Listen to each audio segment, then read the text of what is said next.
To'xtang. Ha. Meni kimligimni bilamsiz? Yo'q, bilmayotganman sizni.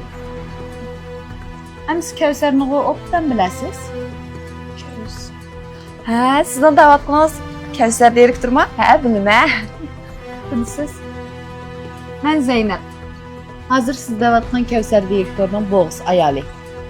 Shunlashqichu Kavsar direktorning oldida qalayimqon qiliq chiqirma deb o'ylamay, tinish yuring. Siz bir ishni xato tushunib qoldingizmi? Qanday? Kavsar direktor mening boshlig'im. Ikkimizning qilchilik munosabati yo'q. Men bu yerda qiliqni chiqarib yurmadim. Siz xato tushunib qolibsiz. Ish qilib men sizga ogohlantirish berib qo'ydim. Buningdan keyin o'zingizni bilib yurasiz.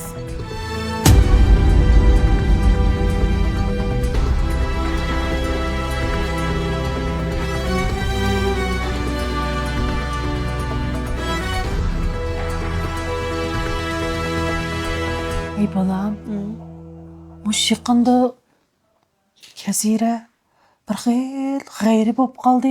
Burun shunda xushchaqchaq, qachonli qarsa yuzidan kulgi yuguribli yurdigan. Bir turib o'ylayman, ya qizil chumbuqan sir ig'ir besiq bo'lib qolamdi ya. Ish qilib bir yeri to'g'ri emas bu balning. Ayşemil opa. Endi men size bir gapni desam, menga ishinasizmi, uqmadim, lekin mening boshqa shundan bir gumonim bor. Endi lekin men tezimlashtirolmayman, ashta his qilib qoldim. Huquqat so'zlarimiz keng ko'lamda savdoga chaqirdik. Filmimiz qo'yilayotgan mezgilda do'kon ijara oluvchi do'stlarga o'xshamagan darajada e'tiborli faoliyatlarimiz bor. Aloqachi telefon nomeri 138 3 9 35 110 191 90 21 21 52. Men shu Zeynepni Kazirani xo'rlayotgandikin deymanmi?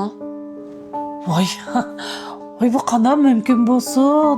O Zeynep degan Kazirani shunchaki yo'qish ko'rdi.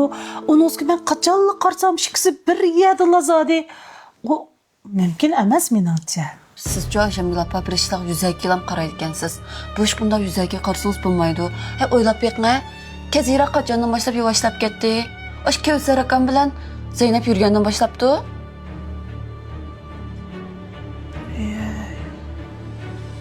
Agar ishlar o'smishda bo'lib qolsa, voy bu qanday bo'lib ketdi bu ishlar? Ayşemil opa, siz hozircha endi ko'nglingizni yerim qilmay turing. Bu endi mening farzim. Balkim yo men jiq o'ylab qolgan bo'lishim mumkin. Ya bo'lmasa biz bunda qilib boqamdik ya.